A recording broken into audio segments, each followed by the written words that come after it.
Bonjour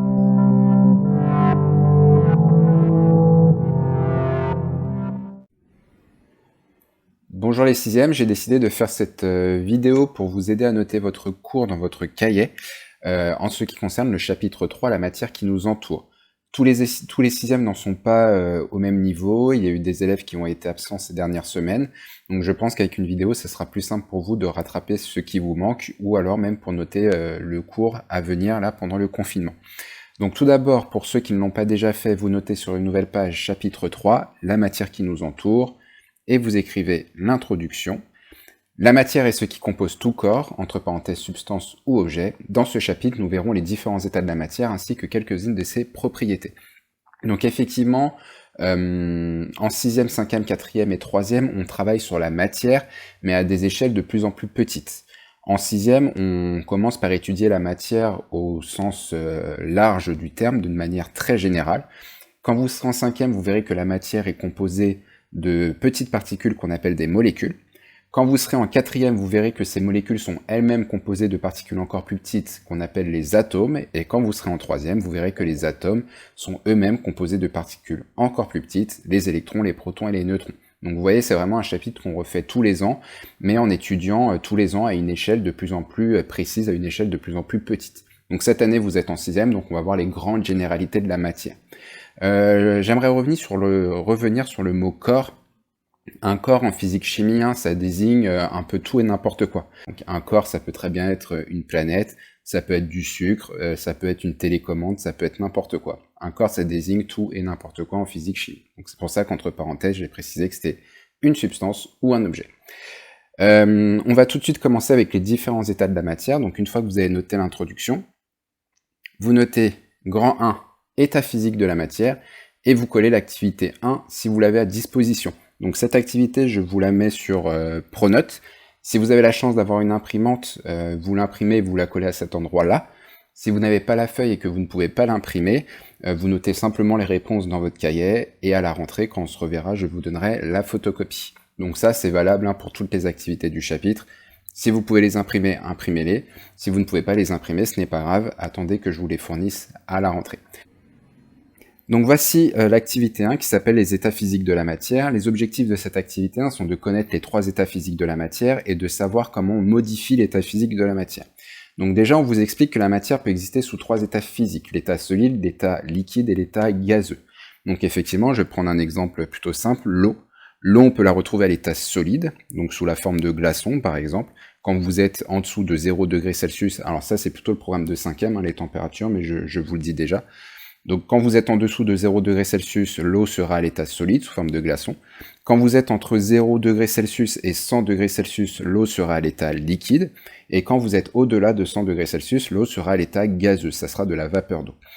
On vous demande dans une première question de déterminer dans quel état physique se trouve la matière présente dans les exemples ci-dessous lorsque la température est de 25 degrés Celsius. Donc c'est bien important de préciser la température, parce que comme on vient de le voir avec l'exemple de l'eau, si je vous demande l'état de l'eau sans vous préciser la température, vous ne pouvez pas savoir si c'est de l'eau à l'état solide, à l'état liquide ou à l'état gazeux. Donc ici, nous sommes à 25 degrés Celsius, c'est bien écrit ici. Donc tout d'abord, l'eau. Alors justement, l'eau, étant donné qu'ici nous sommes entre 0 et 100, elle sera à l'état liquide. Donc vous notez eau dans la colonne liquide. Le dioxygène. Le dioxygène, c'est ce qui vous permet de respirer, c'est un gaz. Donc on écrit dans la colonne gaz le dioxygène. Donc si vous ne l'avez pas vu en SVT, vous le verrez très rapidement. Nous, les êtres humains, enfin les animaux d'une manière générale, on inspire du dioxygène et on expire du dioxyde de carbone, à l'inverse des végétaux. Le plastique, à 25 degrés Celsius, nous sommes à l'état solide. Le mercure, alors le mercure c'est un métal, mais c'est le seul métal qui a la particularité d'être à l'état liquide quand nous sommes à 25 degrés Celsius. Tous les autres métaux à cette température-là sont plutôt solides. Le mercure, lui, est liquide. D'ailleurs, c'est un métal, on l'utilise dans les thermomètres. C'est le liquide que vous voyez dans les thermomètres, alors c'est un liquide très toxique. L'hélium. L'hélium, à 25 degrés Celsius, c'est un gaz. C'est le gaz, vous savez, qui va modifier votre voix quand vous l'inspirez. Donc faites attention, ça reste dangereux, surtout pour des jeunes qui n'ont pas les cordes vocales encore complètement formées. Je vous déconseille très fortement d'utiliser de l'hélium pour vous amuser. C'est aussi le gaz qu'on utilise pour gonfler les ballons de manière à ce qu'ils flottent, entre guillemets, dans l'air. Le fer. Le fer, c'est un métal à 25 degrés Celsius. Il est solide. L'huile. L'huile, vous connaissez, c'est liquide. L'or. L'or, c'est également un métal, il est donc solide. Tous les métaux sont solides à cette température-là, sauf le mercure. Et le dioxyde de carbone, comme on en a parlé tout à l'heure, c'est un gaz. C'est un gaz qu'on retrouve dans toutes les boissons gazeuses, par exemple dans le cola, dans le champagne, dans le Perrier. Tout ce qui est boisson gazeuse, c'est du dioxyde de carbone. Ensuite, Science et Cinéma, Terminator 2, Le Jugement Dernier. Donc, vous le savez, j'aime bien vous mettre des scènes de films de temps en temps pour imager un peu mon cours. Donc ici, je vous parle d'un vieux film de 1991, donc c'est un film qui a 30 ans maintenant. C'est un film qui met en scène on va appeler ça des robots, des cyborgs, comme j'ai dit dans l'énoncé, qui sont principalement constitués de titane. Donc vous avez une photo de l'acteur qui joue dans ce film, et vous avez également une photo à côté du titane. Donc on verra pourquoi j'ai choisi ce film à la fin de l'activité. Dans le document ci-dessous, on vous donne les différentes températures de changement d'état du titane. Donc on voit que le titane, en dessous de 1668 degrés Celsius, il est solide. Entre 1668 degrés Celsius et 3287 degrés Celsius, il est liquide. Et au-delà de 3287 degrés Celsius, il est gazeux. Première question, quelle grandeur physique doit-on modifier pour réaliser un changement d'état? Donc on l'a vu, c'est dans le document juste au-dessus. Pour modifier le changement d'état, il faut modifier la température. Alors une grandeur physique, vous le verrez un peu plus en détail en 5e, mais une grandeur physique en sciences, c'est tout ce que l'on peut mesurer. Dès que vous pouvez mesurer quelque chose en sciences, ça s'appelle une grandeur physique. Donc par exemple, une distance, une masse, une force, une température, tout cela on peut les mesurer, ce sont donc des grandeurs physiques. Donc ici on va noter, il faut modifier la température.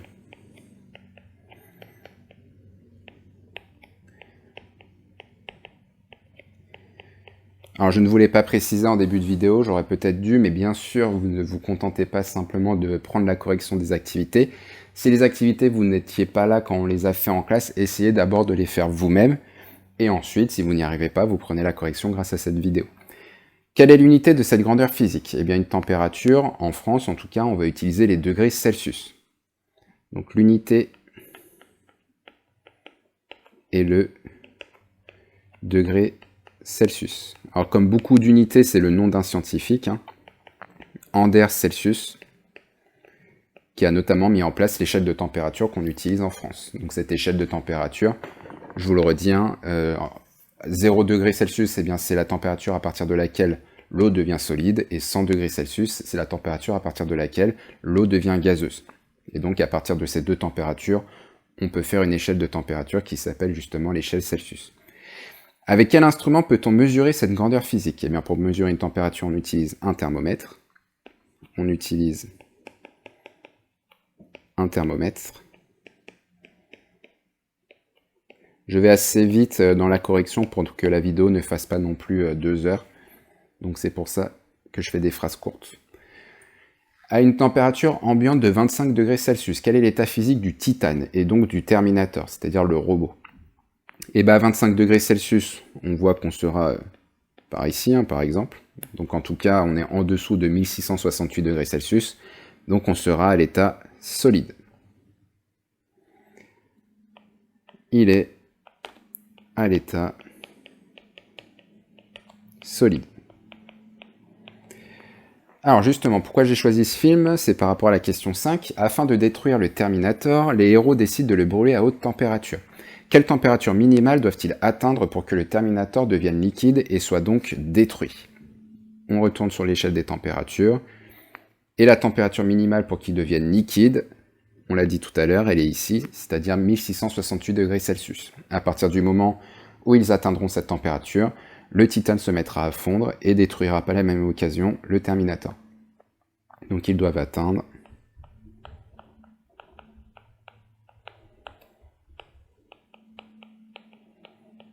1668 degrés Celsius. Le Terminator est en titane. Question 6. Pourtant, il existe un autre métal plus dur et plus résistant aux hautes températures que le titane. Il s'agit de l'iridium. Ce métal fond à partir de 2246 degrés Celsius et devient gazeux à partir de 4428 degrés Celsius. Complétez la frise de température ci-dessous. Eh bien, ça sera exactement la même chose que plus haut. L'état en premier, aux plus basses températures, c'est l'état solide. Dans les températures intermédiaires, ça sera liquide. Et dans les hautes températures, ça sera l'état gazeux. Et on n'a plus qu'à noter les températures de changement d'état. Donc la première, c'est 2246 degrés Celsius. Et la deuxième, pour passer de liquide à gazeux, 4428 degrés Celsius. Alors, vous avez entendu à chaque fois, je précise bien que c'est des degrés Celsius parce qu'il existe d'autres degrés. Par exemple, aux États-Unis, ils utilisent plutôt les degrés Fahrenheit. Donc c'est bien important de préciser de quel type de degré on parle. Remarque, même si l'iridium résiste mieux aux températures que le titane, il n'est pas suffisamment malléable pour construire un cyborg comme le Terminator. C'est pour cette raison que celui-ci est en titane. Alors bien sûr, ça reste un film, hein, mais tout ce que je vous dis ici, c'est dans les données officielles du film, on va dire ça comme ça. Dans les données officielles du film, il est précisé que le Terminator est en titane. Donc dans le cours, vous notez et vous encadrez en rouge, la matière peut exister sous 3 états physiques, solide, liquide et gazeux. Cela dépend notamment de sa température. Exemple, l'or fond à 1064 degrés Celsius. Alors bien sûr, l'exemple n'est pas à connaître par cœur. Donc là, vraiment, l'encadré en rouge, c'est tout ce que vous avez à connaître cette année. Vous devez connaître les 3 états de la matière, solide, liquide et gazeux, et que ça dépend de la température. Quand vous serez en 5e, vous ferez des expériences où vous ferez par exemple passer un glaçon de l'état solide à l'état liquide, vous étudierez sa température pour voir justement comment évolue la température pendant le changement d'état. Donc je ne vous dis pas dans cette vidéo ce qui se passera, vous verrez ça l'année prochaine. Et en 4e, vous expliquerez tous vos résultats à partir de la notion de molécules, la notion d'atomes, etc. Donc vraiment, j'insiste, c'est un chapitre que vous allez refaire tous les ans, mais avec de plus en plus de détails. C'est pour ça que c'est important de bien maîtriser le chapitre de 6e. Ensuite, vous notez grand 2, propriétés de la matière, petit a, masse et volume, et si vous avez l'activité 2 ou si vous pouvez l'imprimer, vous la collez. Alors cette activité, c'est une activité expérimentale. Les classes qui l'ont déjà fait, eh bien, tant mieux, vous avez eu le temps de le faire avant le confinement. Les classes qui n'ont pas eu le temps de le faire, ne vous inquiétez pas, je ne vais pas passer l'activité et passer à autre chose quand on se reverra. Vous la ferez également quand on se reverra après le confinement, mais je vais tout de suite vous expliquer les résultats attendus. Alors par contre, je ne vais pas la corriger du coup, parce qu'elle sera notée. D'accord? Donc là, je vais juste vous faire 2-3 exemples rapidement.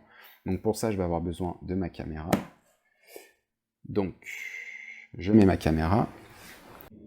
La masse et volume, dans ce TP, ce que vous aurez à faire, c'est de prouver que 2 substances différentes, pour le même volume, n'ont pas la même masse.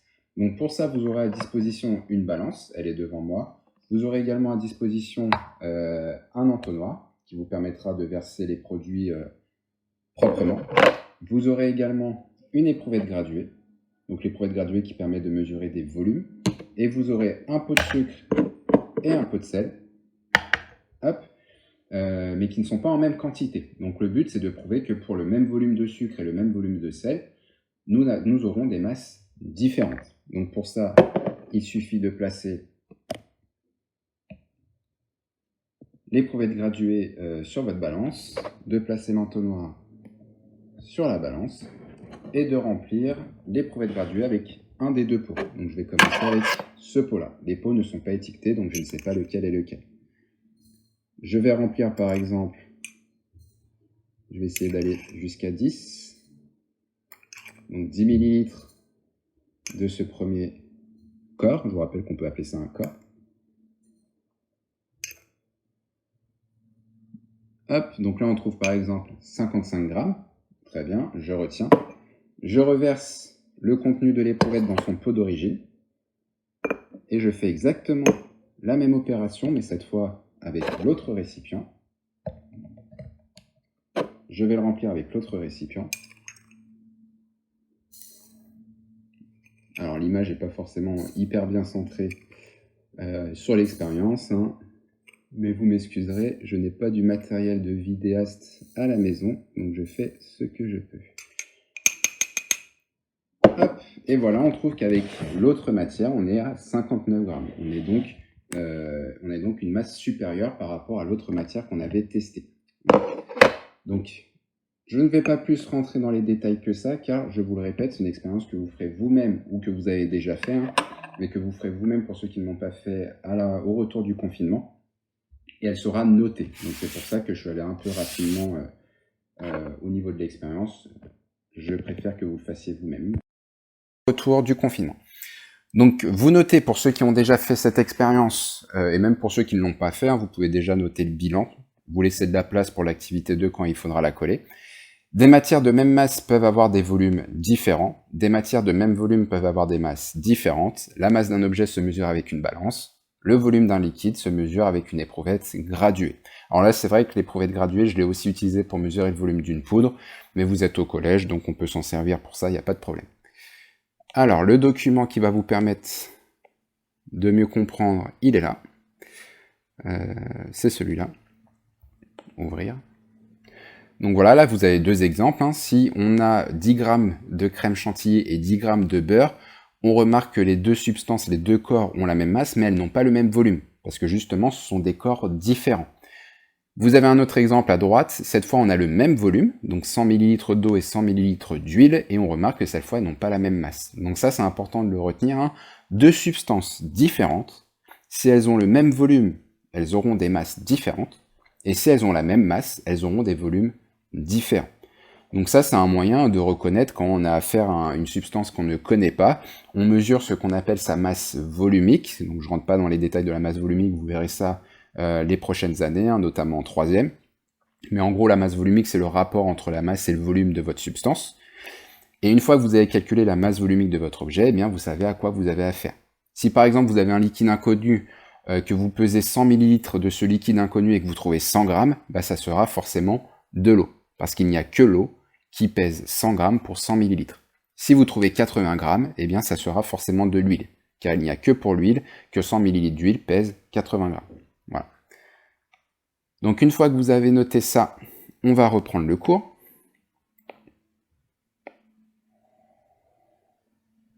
Hop. Donc l'activité 3, c'est simplement des exercices pour s'entraîner. Donc ceux-là, je vais les corriger. Hein. Je vous les ai envoyés pour les classes qui ne l'ont pas encore fait. Donc je vais l'afficher, on va tout de suite corriger ce document. Donc exercice.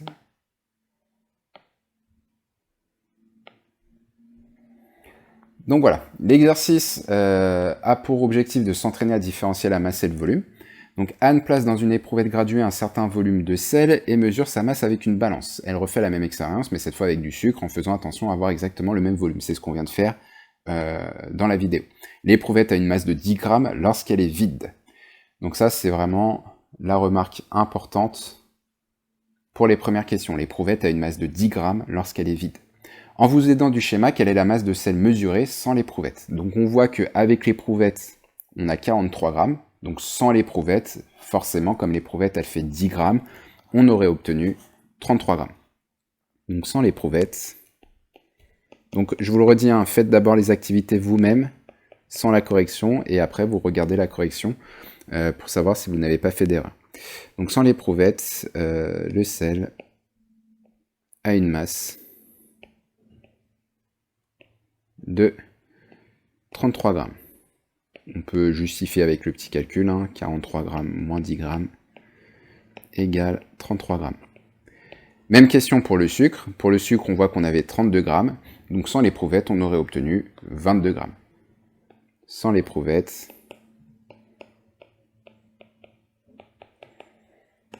le sucre a une masse de 22 grammes. Oui, c'est ça. Donc 32 grammes moins 10 grammes. Quelle conclusion peut faire Anne de son expérience? Donc c'est la conclusion qu'on a fait sur l'expérience précédente. Hein. Pour un même volume, parce qu'on avait le même volume de sel et de sucre dans les éprouvettes, pour un même volume, hop, deux substances différentes, je vais mettre deux corps différents,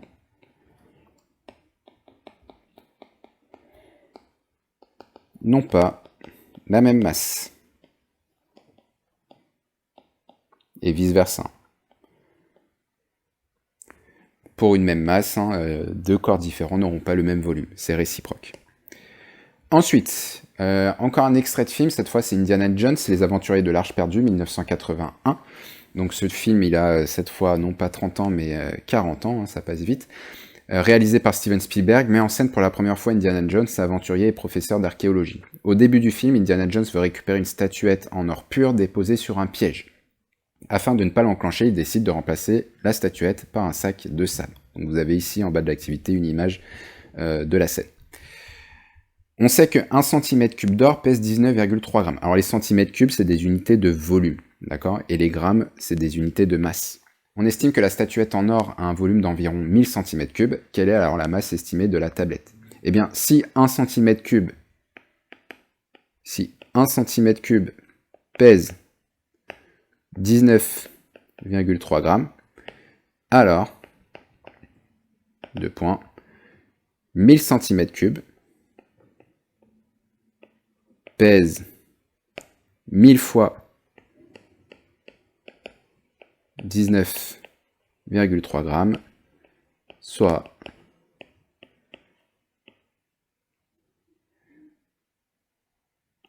19 300 grammes. Et si je voulais convertir en kilogrammes, ça fait 19,3 kg. On reviendra sur les conversions un peu plus tard. Donc la statue, là, elle a à peu près, non, si elle est en or pur, elle devrait faire à peu près 19 kg, 19,3 kg. Avec quel appareil de mesure pourrait-on vérifier la valeur de la masse de la statuette? Eh bien, pour mesurer une masse, on l'a vu tout à l'heure avec la petite expérience, on utilise une balance. On utilise une balance. Donc il veut remplacer la statue par un sac de sable. Donc maintenant on va voir, étant donné qu'on sait que maintenant la statue a fait à peu près 19,3 kg, donc ça veut dire que son sac de sable il doit aussi faire 19,3 kg, et ben on va essayer de calculer quel volume de sable il faudrait justement pour avoir une masse de sable de 19,3 kg. Donc on sait que 1 cm3 de sable pèse 1,6 g. Quel volume de sable lui faut-il pour avoir une masse équivalente à celle de la statuette en or? Donc, si 1 cm3 de sable pèse 1,6 g, alors, donc là on va faire un calcul, le calcul inverse, tout à l'heure on a fait une multiplication, là cette fois, comme on fait le calcul inverse, on va faire une division. Là, on veut 19 300 grammes, alors 19 300 grammes de sable a un volume de 19 300 divisé par 1,6, donc ça sera des centimètres cubes, c'est-à-dire, alors pour les sixièmes qui l'ont déjà fait avec moi en classe, je leur ai dit que ça c'est une question difficile pour des sixièmes. Ce genre de calcul on va le refaire en troisième quand on travaillera justement sur la masse volumique. Même pour les troisièmes, c'est parfois des calculs qui sont un petit peu compliqués. Donc si vous les comprenez dès cette année, tant mieux. Si vous n'y arrivez pas tout de suite, pas de panique. Par contre, la question 1, ça, il faut savoir le faire. D'accord? La question 3, moins. C'est voilà, c'est pas le genre de question. Si je vous mettais ce genre de question en contrôle, ça serait vraiment une question bonus. Alors, je fais le calcul. 19 300 divisé par 1,6. Ça fait 12 062 cm3. 12 062 cm3. Ce qui est énorme. D'accord? Ce qui n'est pas du tout la taille du sac qu'il a ici. Là, on n'a pas 12 000 cm3. Donc malheureusement, l'idée d'Indiana Jones ne fonctionne pas et le piège s'enclenche. En étudiant la photographie ci-dessous, quelle grandeur semble-t-il avoir confondu? Eh bien, clairement, là, on voit qu'il a confondu le volume et la masse. Il a pris à peu près... Alors, je vais utiliser une autre couleur pour que ça se voit mieux. Je vais utiliser... Tac. Du blanc. Ok. Voilà. Donc là, on voit qu'il a... Ici, la statuette qui fait cette taille-là, et on voit que pour son sac de sable, il a pris à peu près la même taille. Sauf que ce n'est pas parce que vous avez la même taille, le même volume, que vous aurez la même masse. C'est ce qu'on vient de voir justement dans le chapitre. deux substances différentes, donc là en l'occurrence du sable et de l'or, s'il prend le même volume, eh bien il n'y a aucune chance que ces deux substances fassent la même masse. Il y en a forcément une des deux qui doit avoir un volume plus grand. Donc là en l'occurrence c'est le sable qui aurait dû avoir un volume beaucoup plus grand pour avoir la même masse que l'or. Donc il a confondu le volume et la masse. Donc j'espère que pour cette partie c'est un peu plus clair. Pour volume et masse, c'est pas forcément très facile d'aborder ça en sixième, mais c'est demandé dans votre programme, donc je le fais. Vous le reverrez plus en détail pour les prochaines années, mais si vous n'allez pas forcément attendre les prochaines années pour poser vos questions, bien sûr, donc là si vraiment vous êtes perdu, n'hésitez pas à m'envoyer vos questions, soit sur Pronote, soit par mail. Je vous rappelle que mon mail, il est sur la première feuille que je vous avais donnée en début d'année, que je vous avais demandé de coller sur la couverture de votre cahier. Donc vraiment, n'hésitez pas à m'envoyer vos questions et j'essaierai d'y répondre le plus rapidement possible. Alors si je réponds pas à la minute, je vous rappelle que c'est parce que j'ai 15 classes cette année, donc il me faut un peu de temps parfois pour répondre à tous les mails. Donc ok, maintenant on va passer à la dernière partie du chapitre. Donc nous allons passer à la solubilité. Donc si vous avez l'activité, vous la collez à cet endroit-là, l'activité 4. Donc pareil que pour l'activité 2, je ne vais pas la corriger étant donné que c'est un TP qui sera noté. Pour les classes qui l'ont déjà fait, je vais noter votre feuille. Pour les classes qui ne l'ont pas encore fait, vous le ferez au retour du confinement. D'accord? Donc là, je vais simplement vous montrer, comme tout à l'heure avec la caméra, le travail que vous allez devoir faire pendant cette activité. Donc, j'actionne la caméra. Voilà. Donc, vous aurez à disposition des tubes à essai, voilà, sur leur support, et vous allez devoir tester la solubilité de différentes substances. Les substances que vous allez devoir tester, les corps que vous allez devoir tester en TP en classe, il y aura de la farine, il y aura du sel, il y aura de la grenadine, il y aura de l'huile. Donc là, j'ai fait exprès de prendre deux substances que vous ne testerez pas en classe, à savoir des grains de riz, du riz et du sucre. Donc on va tester la solubilité. Eh bien la solubilité c'est très simple. Pour tester la solubilité, il suffit d'utiliser, comme tout à l'heure, un entonnoir, de mettre un petit peu de votre substance au fond du tube à essai. Donc là je vais commencer avec le sucre. Donc encore une fois, je m'excuse pour le cadrage, mais je fais ce que je peux. Hop, donc je mets un tout petit peu de sucre. Dans l'autre, je vais mettre du riz. Donc pareil, j'utilise la spatule et l'entonnoir sur le tube à essai. Hop, voilà. Et ensuite, il suffit de rajouter de l'eau. Donc pour cela, je vais utiliser la piscette qui va me permettre de rajouter de l'eau. Voilà. J'enlève l'entonnoir, je rajoute de l'eau. Je vais en rajouter jusqu'en haut.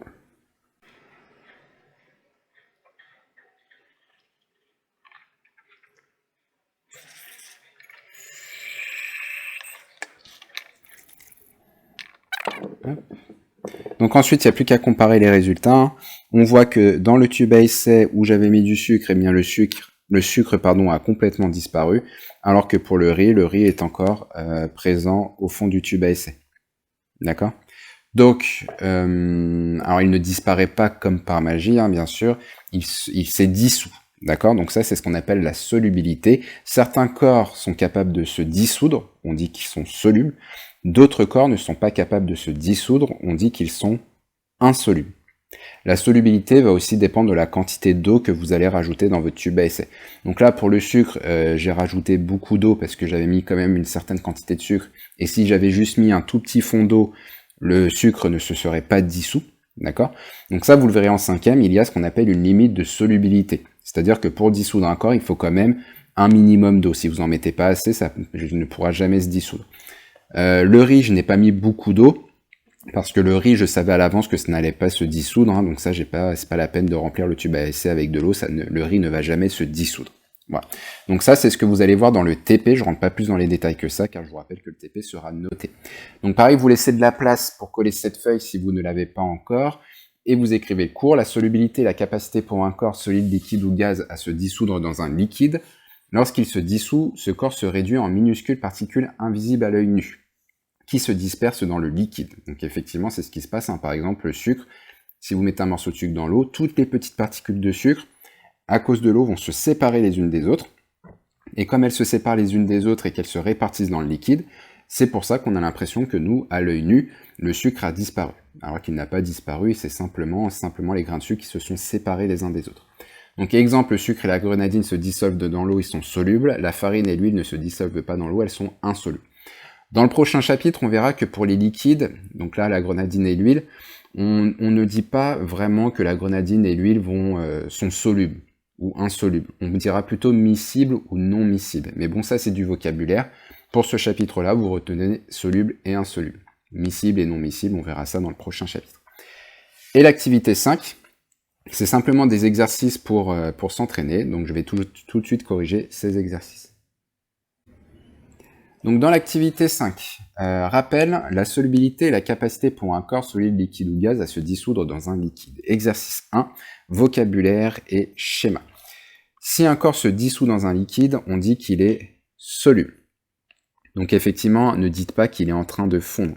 Jamais de la vie. Pour fondre quelque chose, on l'a vu en début de chapitre, pour fondre quelque chose, il faut chauffer. Là, pour que le sucre disparaisse dans l'eau, on n'a pas eu besoin de chauffer. Donc ce n'est pas une fusion, attention, c'est une dissolution. Donc le sucre, il est soluble. Si un corps ne se dissout pas dans un liquide, on dit qu'il est insoluble. Donc faites bien attention au vocabulaire, hein. Tous les ans j'ai des élèves, même à des plus hauts niveaux que vous, qui me disent que le sucre dans l'eau il fond. Non, pas du tout, il ne fond pas, d'accord, il se dissout. Schématiser un tube à essai dans lequel on réalise la dissolution d'un corps soluble dans l'eau. Donc ça je vais essayer de le faire avec les outils de la tablette, je vous promets pas un résultat fabuleux, donc on va voir ce que ça donne.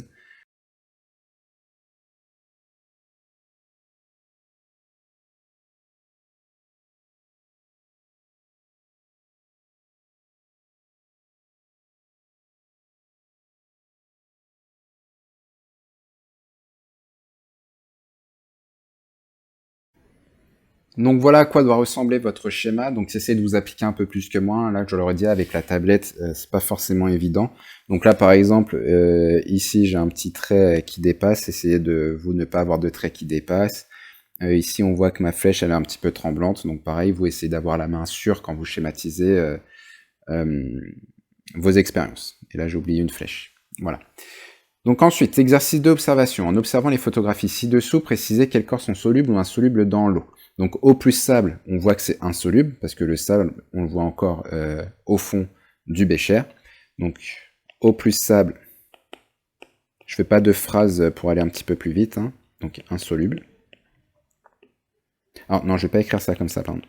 Je vais plutôt dire que, parce que là c'est pas très bien dit, je vais plutôt dire que le sable est insoluble dans l'eau. Finalement, je vais faire des phrases. Le sable est insoluble dans l'eau.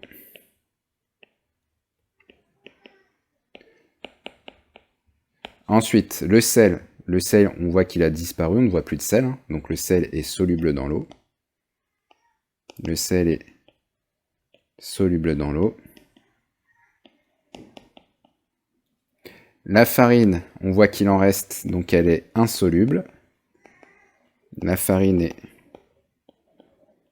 insoluble dans l'eau. Le sirop, eh bien on ne voit pas de distinction entre l'eau et le sirop, donc le sirop est soluble, hein, c'est simplement qu'il a changé la couleur de l'eau. Le sirop est soluble dans l'eau. Dans le prochain chapitre, on dira plutôt miscible. Là, pour l'instant, on va dire soluble pour éviter d'avoir trop de vocabulaire d'un coup. Alors, si vous entendez des gémissements de bébé, c'est normal, c'est le mien qui est en train de se réveiller de la sieste. L'huile est insoluble dans l'eau, car on voit qu'il y a deux phases. Il y a la phase dans l'eau et il y a la phase de l'huile. Donc l'huile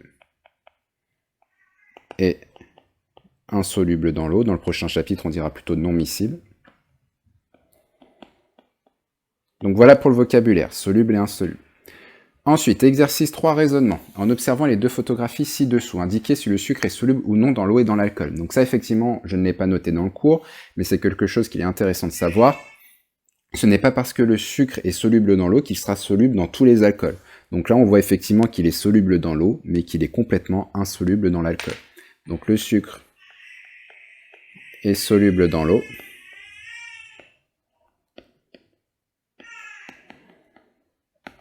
Et ici, le sucre est insoluble dans l'alcool. dans l'alcool. Hop, quelle conclusion pouvez-vous faire de ces observations? Donc c'est ce que je viens de dire. Un corps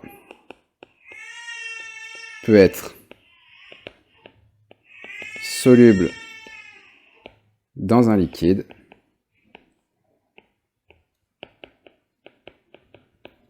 mais insoluble dans un autre.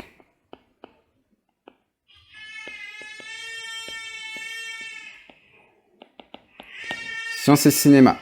Donc dans Qui veut la peau de Roger Rabbit de 1988, donc 33 ans. C'est un film réalisé par Robert Zemeckis, mêlant animation et prise de vue réelle. Donc c'est un dessin animé, mais avec des vrais acteurs. À la fin du film, le méchant de l'histoire, le juge de mort, est dissous par un liquide appelé la trempette, un puissant acide. En même temps qu'il se dissout, il crie « Je fonds ». Pourquoi le juge de mort se trompe en criant « Je fonds » Eh bien, c'est ce que je vous ai expliqué tout à l'heure. Pour fondre une substance, il faut augmenter la température. Et ici, ce n'est pas le cas. Donc, il n'est pas en train de fondre, il est en train de se dissoudre. Pour fondre un corps, ou une substance, il faut augmenter la température.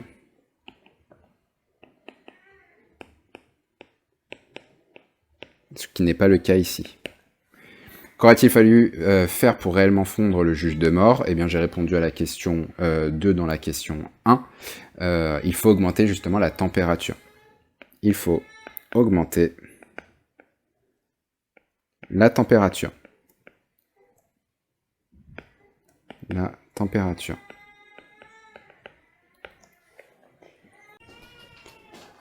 Donc le cours s'arrête là, vous prenez la correction de ce qui vous manque, vous notez le cours qui vous manque. Si vous avez des questions, n'hésitez pas à me contacter, soit sur Pronote, soit par mail. Je ne pense vraiment pas organiser de visioconférence parce que comme vous avez pu l'entendre, c'est un peu compliqué avec mon fils que je dois moi aussi garder du coup pendant cette période de confinement. On verra si à la rentrée, je peux m'arranger quand même pour vous faire peut-être une petite visio avant la vraie rentrée, histoire de voir si tout le monde est bien au point. Donc d'ici là, je vous souhaite bon courage et puis de bonnes vacances, parce que vous êtes en vacances la semaine prochaine. Prenez soin de vous et de vos proches et je vous dis à très bientôt. Au revoir.